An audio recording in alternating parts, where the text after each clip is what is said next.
कैसे भी प्रारंभ की जा सकती है महाराज। तो जाके उसने कहा तुम्हारा मुंह सूअर जैसा, तो भगवान ने कहा तेरा मुंह कुत्ते जैसा। इसी बात पर लड़ाई प्रारंभ हो गई। भाई लड़ाई करना ना किसी बहाने कर सकते हो, लड़ाई शुरू तो किसी बहाने कर सकते हो, बंद करना फिर आपके हाथ में नहीं होता है।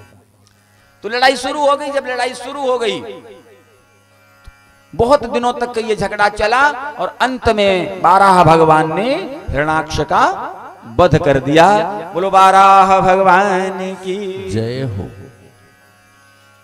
वध कर दिया।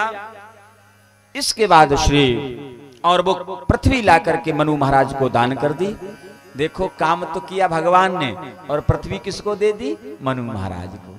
जो काम तो स्वयं करे लेकिन उसका फल कभी अपने पास न रखे, दूसरे को दे दे, वही परमात्मा है, वही महात्मा है और वही महान आत्मा है, वही बड़ा है।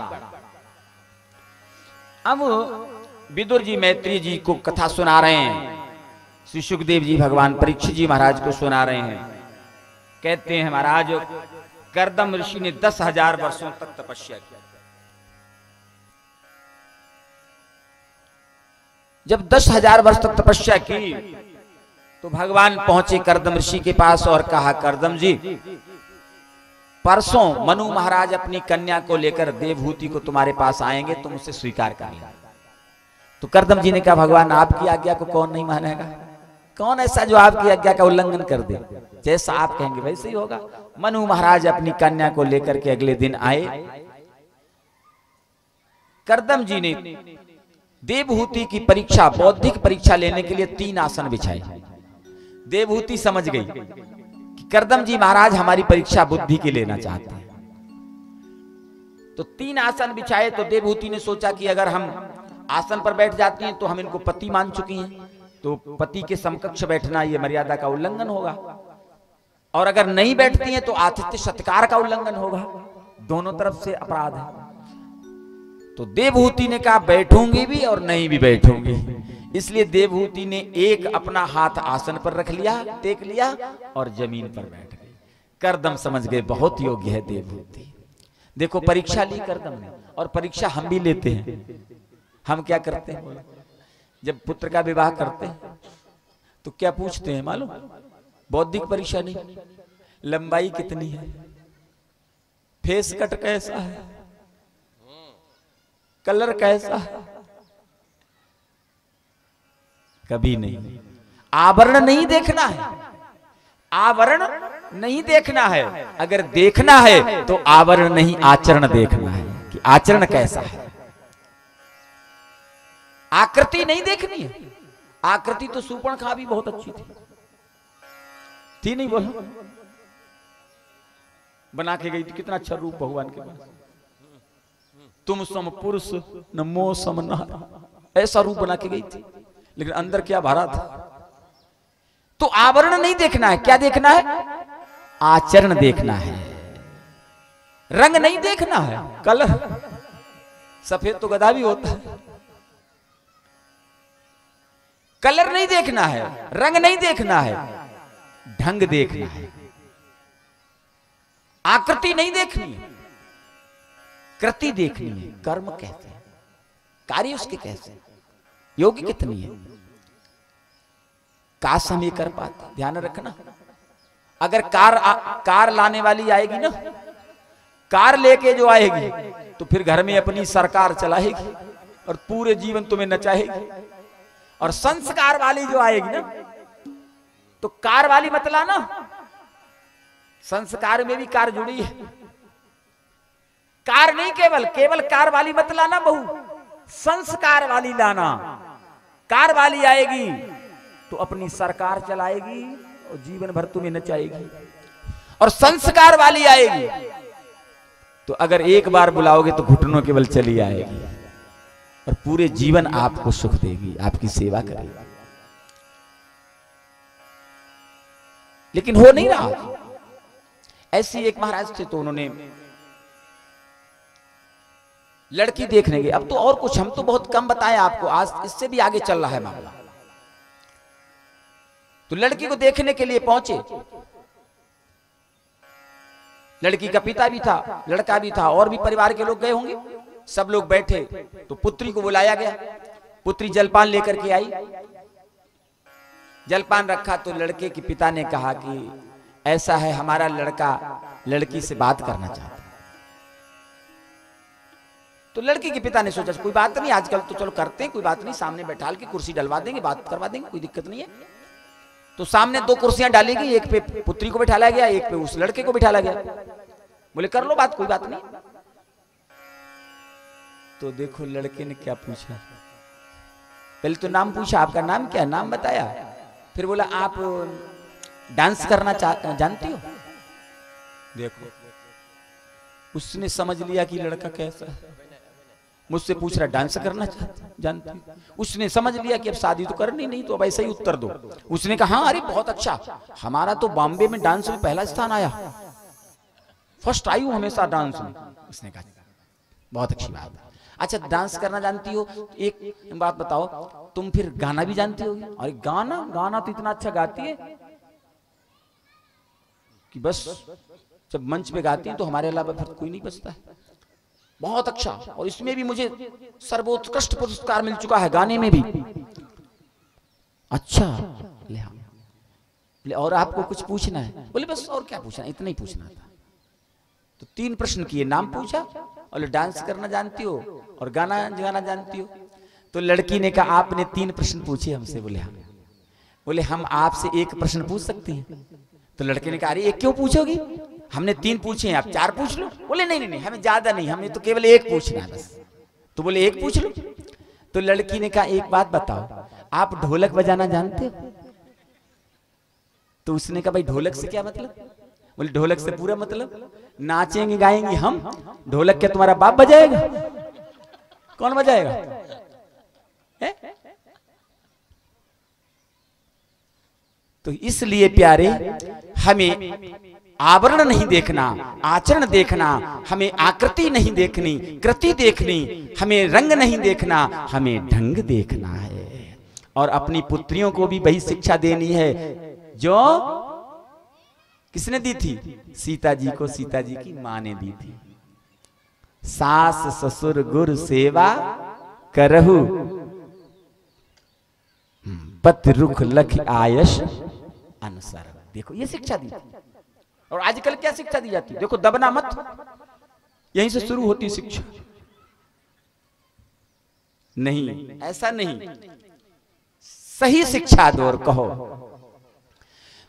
बेटी ससुरे में रहियो तुम जान बन के, बेटी ससुरे में रहियो तुम जान बन के, बेटी ससुरे में रहियो तुम जान बन के, बेटी ससुरे में रहियो तुम जान बन के। सबकी पुत्री के बिचवा में, सबकी पुत्री के बिचवा में पिरान बन के, बेटी ससुरे में रहियो तुम जान बन के, बेटी ससुरे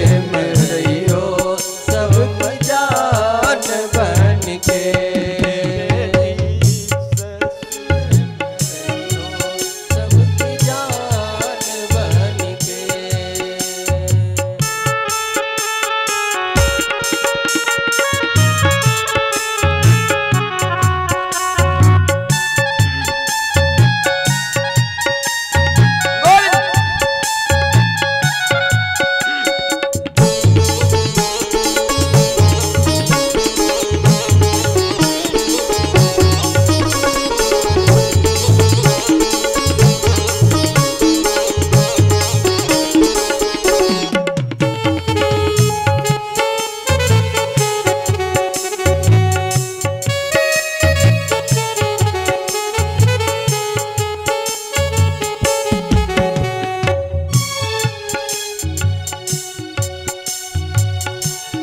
सासु के निस दिन चरण दबैयो, सासु के निस दिन चरण दबैयो, सुखे निस दिन चरण दबैयो, सासु के निस दिन चरण दबैयो, बिटिया सबसे पाछे खइयो, बिटिया सबसे पाछे खइयो, बिटिया सबसे पाछे खइयो। ससुर की बाजे जब खड़ौआ पानी दीजो दोनों पौआ, ससुर की बाजे जब खड़ौआ पानी दीजो दोनों पौआ, ससुर की बाजे जब खड़ौआ पानी दीजो दोनों पौआ, रहियो अगहन पूस महीनवा के बिहान बन के, रहियो अगहन पूस महीनवा के बिहान बन के, बेटी ससुरे में रहियो तो जान बन के, बेटी ससुरे में रहियो तो जान बन के।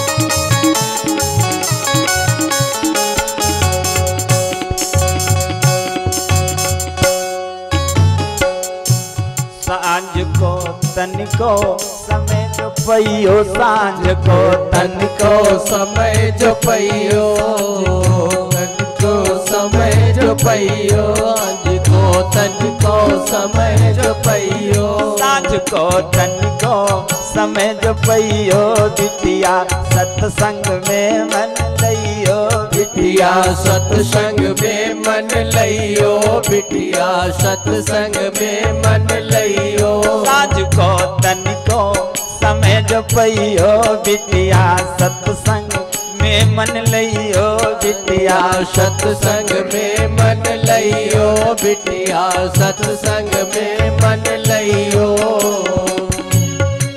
जो काहू की आहट पइयो मुखड़ा, जो काहू की आहट पइयो मुखड़ा घूंघट में छिपइयो, जो काहू की आहट पइयो मुखड़ा घूंघट में छिपइयो, रहियो घर में हीरा मोतिन की दुकान बन के, रहियो घर में हीरा मोतिन की दुकान बन के, रहियो ससुरे में रहियो तो मचान बन के, बेटी ससुरे में रहियो तुम जान बन के।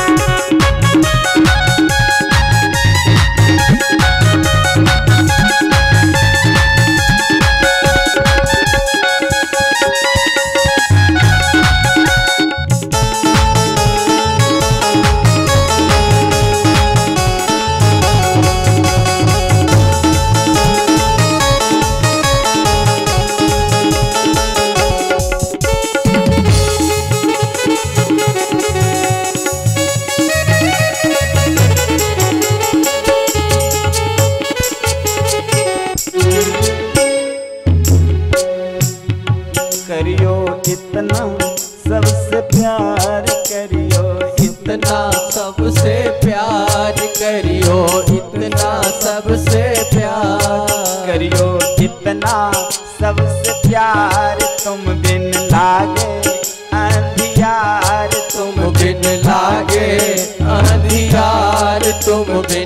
लागे अंधियार। नहीं हम तो हरी जब पढ़ाऊं जियरा जाई तब भुलाई, सुनई हम तो हरी जब बनाई जियरा जाए तब भुलाई। सुनई हम तो हरी जब बनाई जियरा जाई तब भुलाई।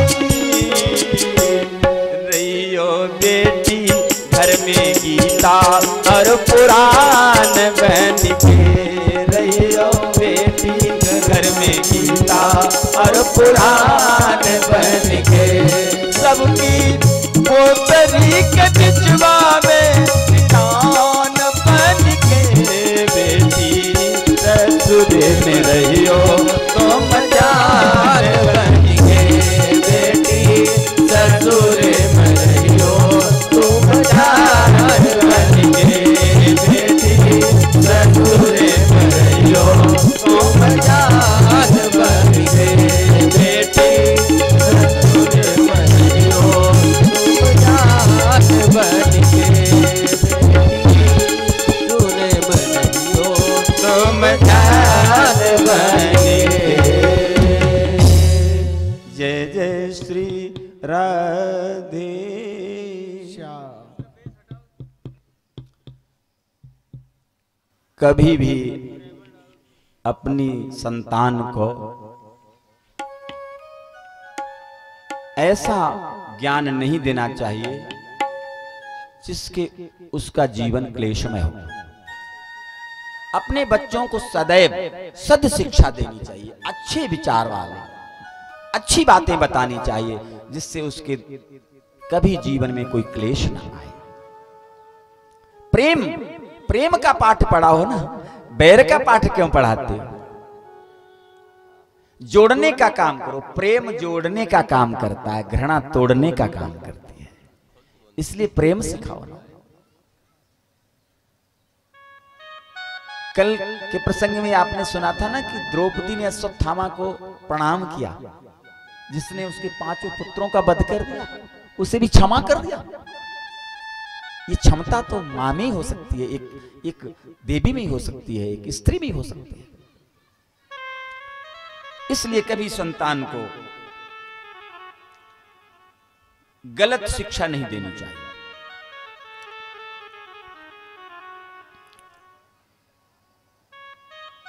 क्योंकि यदि आप उसके अंदर द्वेष भर देंगे ना तो जहां जाएगी, तो जो आपने भरा है वही तो निकलेगा उसकी। बोलो, आपने जो बच्चे के अंदर भरा है और वो दूसरे घर जाएगी तो वहां जाकर के जो आपने भर दिया है वही निकलेगा। सुना है आज महफिल में बड़ी रफ्तागरी होगी, सुना है आज महफिल में बड़ी रफ्तागरी होगी, किंतु मुख से वही निकलेगी जो दिल में भरी होगी, किंतु मुख से वही निकलेगी जो दिल में भरी होगी। जो दिल में भरा होगा वही तो निकलेगा। आपने भरा कूड़ा है, अब हीरा कहां से निकलेंगे, मोती कहां से निकलेंगे। इसलिए सद विचार भरो, सद संस्कार भरो, सदाचरण भरो उसके अंदर। क्योंकि पुत्र तो केवल एक ही कुल को तारता है, लेकिन बेटी में वो शक्ति है कि वो इस कुल को भी तार देती है और उस कुल को भी तार देती है। उसमें डबल शक्ति है, डबल शक्ति है, डबल शक्ति है। इसलिए दोहरा उत्तरदायित्व, दोहरी जिम्मेदारी इस पर ध्यान रखना। नहीं तो फिर वही होता है ना, अगर अहंकार भर दिया, नहीं दबना नहीं, दबना नहीं, देखो दबना नहीं वहां जाके, तो फिर वो दबती नहीं। अथ श्री महाभारत कथा शुरू हो जाती है पहले दिन से। नया नया विवाह हुआ लड़के का, पत्नी घर पे आई तो बहुत से गिफ्ट मिले। गिफ्ट बहुत मिलते हैं ना आजकल, बहुत गिफ्ट मिले तो सब गिफ्ट अपने कमरे में रख लिए गए। माँ जी ने ले ले कोई गिफ्ट दूसरा, अपने ही कमरे में सब इकट्ठे कर ली। शाम हुई, लड़का बहू दोनों बैठे, बोले सबसे अच्छा गिफ्ट किसने दिया है? बोले बुआ जी ने दिया है। बोले उसी को खोलो, उसी को खोलो। तो उसी को खोलने के लिए लड़के ने चाकू निकाला। बोले चाकू से उसकी जो प्लास्टिक है काट। पत्नी बैठी थी, देख रही थी कि पति ने चाकू उठाया गिफ्ट काटने के लिए। जैसे उसने चाकू बढ़ाया, उसने हाथ पकड़ लिया। बोले पढ़े लिखे नहीं हो क्या? क्या तुमने पढ़ा बाहर? तुम्हें गिफ्ट काटना तक नहीं आता? उसने कहा इसमें क्या बात है, गिफ्ट काटने में क्या, चाकू से काट देते। बोले नहीं, गिफ्ट चाकू से नहीं काटा जाता। तो उसने कहा चाकू से क्या हो गया, काटनी तो है। बोले नहीं, गिफ्ट को कैंची से। इतने भी नहीं जान, तुम इतना भी ज्ञान नहीं। अब लड़का चाकू उठा चुका था। अब लड़के ने सोचा अगर हम पहली बार दब जाएंगे, वही दबने की बात आ गई, अहंकार। लड़के ने सोचा अगर पहली बार दब गए तो जीवन भर दबना पड़ेगा। तो उसने कहा नहीं, अब तो चाकू से काटेंगे भाई। पत्नी ने सोचा कि हम सही कह रही हैं तो हमें भी दबना नहीं चाहिए। माँ ने बताया देखो सही बात, तो दबना मत। उसने कहा हम भी नहीं दबेंगे। उसने कहा नहीं, गिफ्ट तो कटेगा तो चाकी से, उससे कैंची से कटेगा। पूरी रात गिफ्ट के कटने में भी बीत गई, न गिफ्ट कटा न सोए। सुबह हो गया, झगड़ा सास तक पहुंच गया कि भाई बात पहुंच गई कि गिफ्ट ही नहीं कटा रहा था। मैं रात भर झगड़ा हुआ, दिन में भी एक दूसरे से बोले नहीं। अब पूरा घर परेशान, क्या हो। सब समझा के हट गए। तो न तो लड़का चाकू छोड़ने को तैयार, न पत्नी कैंची छोड़ने को तैयार। पूरे दिन यही पंचायत हुई, लेकिन इसका हल जब नहीं निकला, पूरा घर परेशान हो गया। तो लड़के का एक मित्र था, उसने कहा देखो अब जब किसी तरह से हल नहीं निकल रहा है तो एक बात बताता, एक उपाय बताते हैं। बोले बताओ। बोले ऐसा करो, पत्नी को सुबह गंगा जी स्नान करने ले चलो और नाव पर बैठा लो, और गंगा जी में बीच धार में नवैया ले चलो, और उस पर उसे जब खड़ी करना, फिर पूछो कि गिफ्ट काहे से कटता है।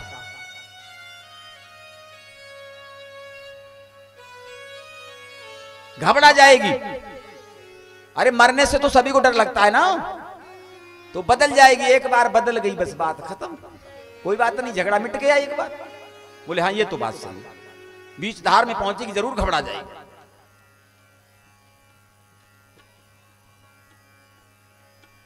और ना अगर ऐसे से भी ना करे तो ऐसा करना कि नवैया से खड़ी हो तो उसे धक्का दे देना गंगा जी में, और पूछना जब डूबने लगेगी तब तो जरूर ही बदल जाएगा। फिर तो कही देगी हाँ कैंची से कटेगा, जब कैंची से उससे चाकू से कटेगा कह देगी, एकदम हम लोग पकड़ के निकाल लेंगे, नाव में बैठा लेंगे, बात खत्म, कोई मारना तो है नहीं। बोले हाँ ये बहुत अच्छी बात है। पत्नी को ले गए गंगा जी के पास, नाविक से चुपचाप बात की, बात सारी बता दी, ये करना है, समझ गया। पत्नी को नाव में बैठाला, बीच गंगा जी की धार में ले गए, और जैसे का देखो कितना सुंदर दृश्य है, वाह वाह क्या अच्छा लग रहा है, देखो तो खड़े होके। पत्नी देखने लगी, इतने में उसने धक्का दे दिया, और जैसे धक्का दिया बोले अब बताओ गिफ्ट किससे कटता है। डूबने लगी, डूबने लगी, और हाथ रह गया केवल, केवल सर भी डूब गया, फिर भी पूछ रहा है अरे अब बता किससे कटेगा गिफ्ट, किससे कटता है। हाथ उठाया, बोल तो पा नहीं रही थी, सर तो डूब चुका था।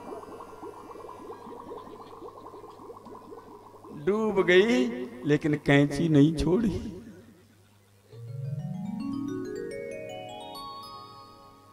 इसलिए कभी ये मत भरना कि दबना मत, जो झुकता है वही बड़ा है। झुकाना चाहता दुनिया तो तू खुद को झुका पहले, झुकाना चाहता दुनिया तो तू खुद को झुका पहले। खुदा खुद चल के आएगा, खुदी को खुद मिटा पहले, खुदी को खुद मिटा पहले। ध्यान रखना। अरे कौन आएगा यहां, कौन यहां आया होगा, कौन आएगा यहां, कौन यहां आया होगा। हवाओं ने दरवाजा मेरा खटखटाया होगा। कौन आएगा यहां, कौन यहां आया होगा। हवाओं ने दरवाजा मेरा खटखटाया होगा। अरे गुल से लिपटी हुई तितली को गिरा कर देखो, अरे गुल से लिपटी हुई तितली को गिरा कर देखो। आंधियों तुमने दरख्तों को गिराया होगा, आंधियों तुमने दरख्तों को गिराया होगा। ध्यान रखना, जो नम्र है, जिसने नवना सीख लिया, जिसे झुकना आ गया प्यारे, उसे बड़ा होने से कोई दुनिया में रोक नहीं सकता, कोई नहीं रोक सकता। हमारे प्रभु श्री राम झुकने शुरुआत हो गए थे, प्रारंभ से झुकने लगे थे। प्रातः काल उठ के रघुनाथा, मात पिता गुरु ना वही माता। प्रातः काल उठ के रघुनाथा, मात पिता गुरु ना वही माता। मात पिता गुरु ना वही माता। मात पिता गुरु ना वही माता। जिसने झुकना सीख लिया। हनुमान जी वो काम करने जा रहे हैं जो किसी ने नहीं किया। बोलो। अंगद से पूछा, बोले अंगद कहा जाऊं मैं अपारा, जिय संशय कछु फिरती अबारा। अंगद कहा जाऊं मैं अपारा, जिय संशय कछु फिरती अबारा। अंगद कहायो जाऊं मैं अपारा, जिय संशय कछु फिरती अबारा। अंगद से पूछा, बोले जामवंत से पूछा। जामवंत ने कहा महाराज हम तो एक बार, वो हमारा समय था जवानी का, जो हमने 7 परिक्रमा की थी पृथ्वी की, लेकिन अब तो हमें वृद्धावस्था आ गई है, अब हम नहीं कुछ कर सकते। नल नील सबने कहा 70 योजन होता, 50 योजन होता तो हम लांग जाते, किसी ने कहा 40 योजन होता तो हम लांग जाते, सभी ने मना कर दिया। जामवंत ने हनुमान के बल को याद दिलाया, बोले का चुप साधी रहो बलवाना,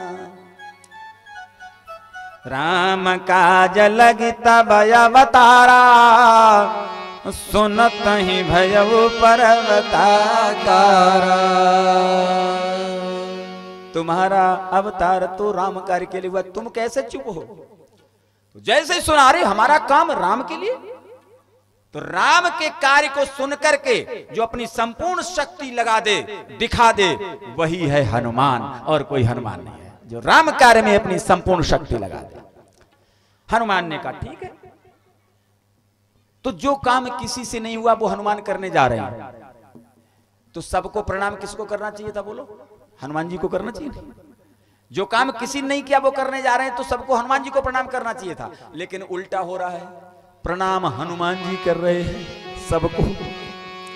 अस कही नाई सबन कहूं माता, अस कही नाई सबन कहूं माता, चले नहीं किया दर रघुनाथा।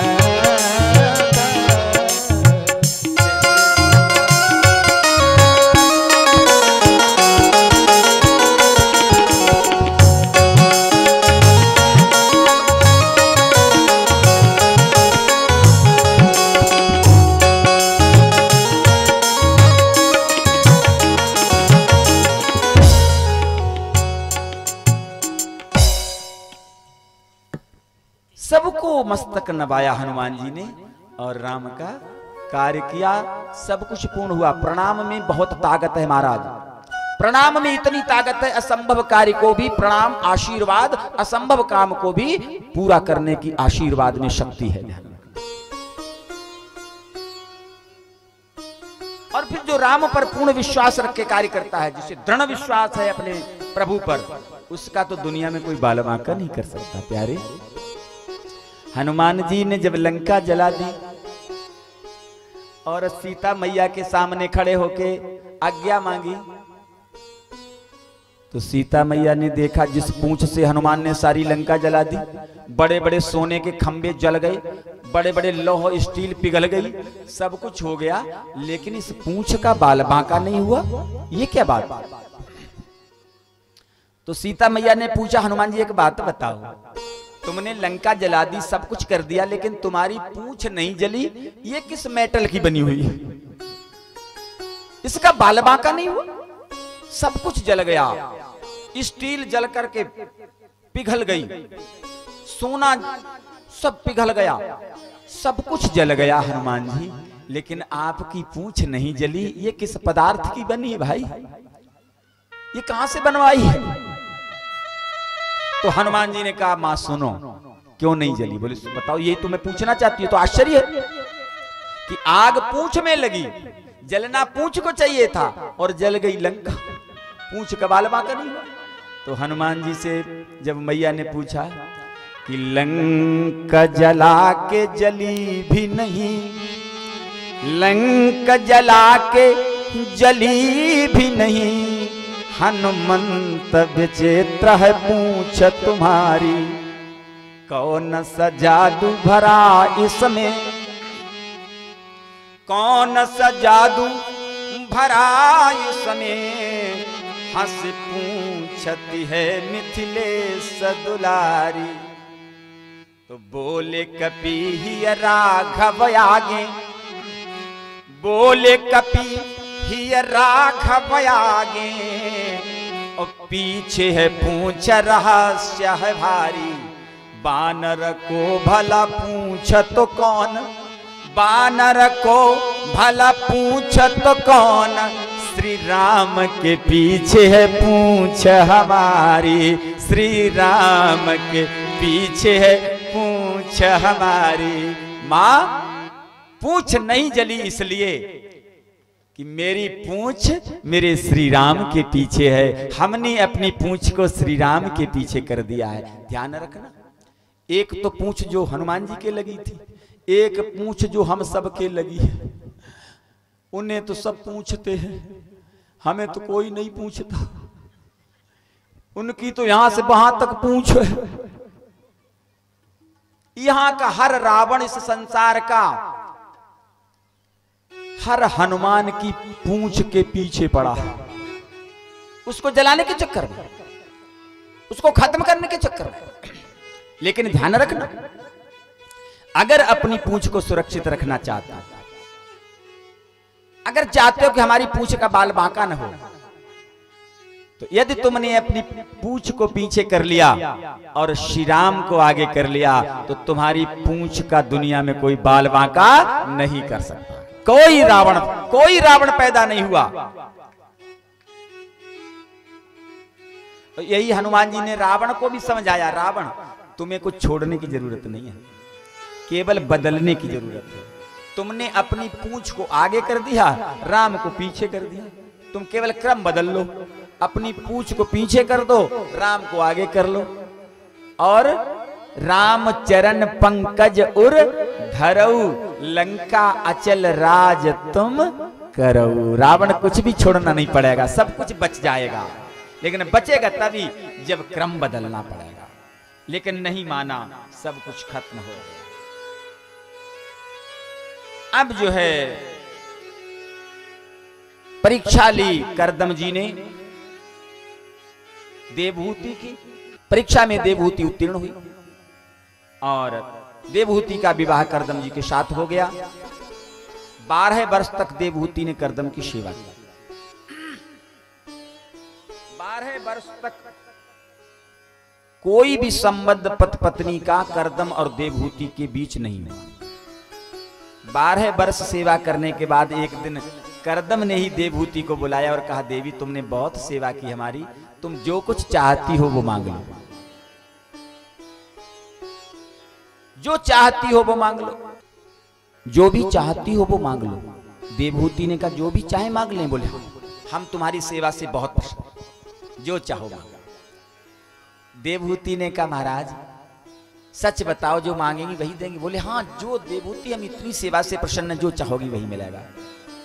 देवहूति ने कहा, महाराज हमें आप ही चाहिए और कुछ नहीं चाहिए, हमें अखंड सौभाग्यवती होने का वरदान दो।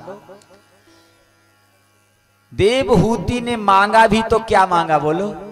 देवहूति ने मांगा भी तो करदम को ही मांगा, पति को ही मांगा। यही प्रेम है, प्रेम की परिभाषा क्या है?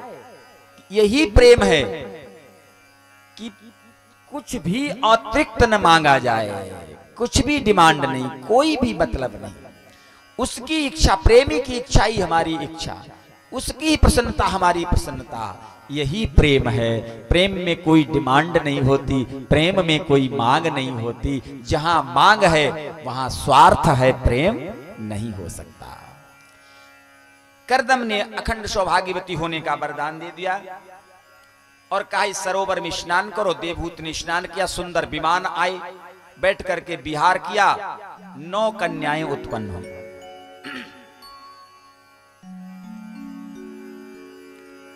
जब 9 कन्याएं उत्पन्न हुई तो बड़ी चिंता हुई।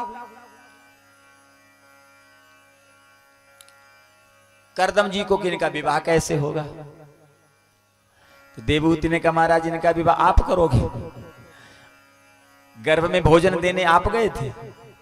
अरे जिसने गर्भ में भोजन दिया है, जिसने गर्भ में आने से पहले ही भोजन की व्यवस्था कर दी है, अब बताओ इससे बड़ा और कौन मैनेजमेंट का गुरु हो सकता है? इतना कौन हितैषी हो सकता है कि उसके आने से पहले उसके भोजन की सारी व्यवस्था गर्भ में पहले से उपलब्ध? आप बताइए।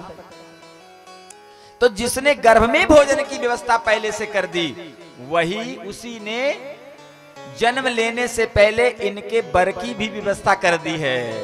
आप उसकी चिंता मत करो। चिंता नास्त कुर्यात, चिंता कभी नहीं करनी चाहिए। हाँ, चिंता क्या करती है? चिंता जो है समस्या को बढ़ाती है, और चिंता की जगह क्या करना चाहिए? चिंता की जगह चिंतन करना चाहिए। चिंता समस्या बढ़ाती है और चिंतन समस्या का समाधान देता है। इसलिए चिंता नहीं, चिंतन करना चाहिए। और चिंता तो करनी नहीं चाहिए। अच्छा, चिंता क्यों करनी चाहिए बताओ? अच्छा, मान लीजिए कोई समस्या है, उसे आप हल कर सकते हो? बोले हाँ, तो फिर क्यों चिंता करनी? कोई समस्या है, हल कर सकते हो, तब भी चिंता नहीं करनी, क्योंकि हल कर सकते। और कोई समस्या है, हल नहीं कर सकते, तब भी चिंता नहीं करनी, क्योंकि हम हल कर ही नहीं सकते। क्या है की चिंता? वो तो सब वो करेगा। जब समस्या को है हल कर सकते हैं तब भी चिंता नहीं, क्यों? हल कर लेंगे। और नहीं कर लेंगे तब भी चिंता नहीं। क्या चिंता? जब हल कर ही नहीं सकते फिर चिंता काहेगी? कोई चिंता नहीं।